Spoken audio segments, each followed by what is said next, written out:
All these people, I mean, literally tens of thousands of people, if not hundreds to millions of people, had no idea why everything was fucking up. And then they find this knowledge, and then the light bulb, boom. And that's then right. you Not only people, found it, and you people in the fucking church want to say this shit is evil. Are you people insane? How can knowledge be evil? How can knowledge itself be evil? It is not possible for knowledge. It's the way knowledge is used. Can you use this knowledge and go out there and say, yo, I'm psychic? How about this? What if I never taught anyone numerology, never had GG33, and I just fucking put up a routine like I'm a fucking holy man, blessed by God himself? And if you give me your birthday, I'll be able to fucking connect with the almighty spirit, and he'll tell me words to give you. What do you think? I couldn't pull that shit off? I could have pulled that shit off very easily. And let me tell you something. If other people of lesser moral character had my abilities, they would have. I mean, God forbid some fucking sexual deviant was the leader of GG33. You be fucking hearing this shit in the Inquirer, how this fucking cult got the like 10 fucking 15 women pregnant.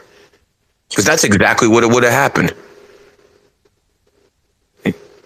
You know, I honestly, all jokes aside, numerology, astrology, I'm going to share that with the world.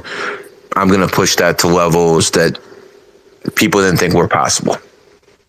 But, you know, along with that, there's something called capitalism. And I'm really going to hope that you guys understand that capitalism is the best system ever created under humanity. Now, could there be a better system? Yeah. Could I probably help invent something like that? Yeah. But at this point, any system that came before it, socialism, or after it, communism, does not work. And capitalism should be pushed just as far as numerology and astrology for the sake of humanity itself. All jokes aside, that needs to be pushed. Numerology, astrology, and then there's one more thing. It's called morality. Augustus Caesar, when he came to power, by the way, this is a guy who I consider the greatest leader of all time.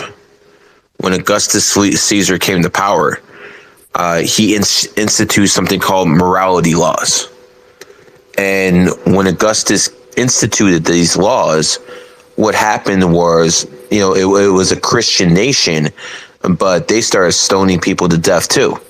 So if you're a woman and you caught, you know, sleeping around, you're going to be made an example of. If you're a man and you're a sexual deviant or a rainbow, you will be made an example of. So what happened was, during Augustus's reign, from the very beginning to the very end, he cleaned the fucking city up of whores, sexual deviants.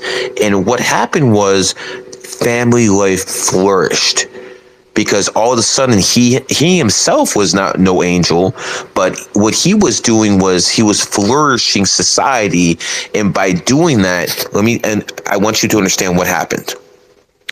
Instead of one alpha with 5 women, or a couple alphas with 3-4 women, and 40-50% of society beta males not having any women and not being able to reproduce, what changed was, all of a sudden, those women who used to be with those 5 women used to be per beta male, well, now you have 1 woman, 1 man.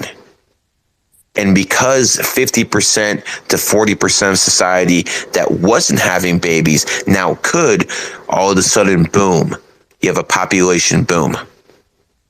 You have a population boom, and after you have a population boom, your economy can start growing. And that is what happened under Augustus Caesar. Now, Augustus Caesar himself was a sexual deviant. So his personal life wasn't up to par.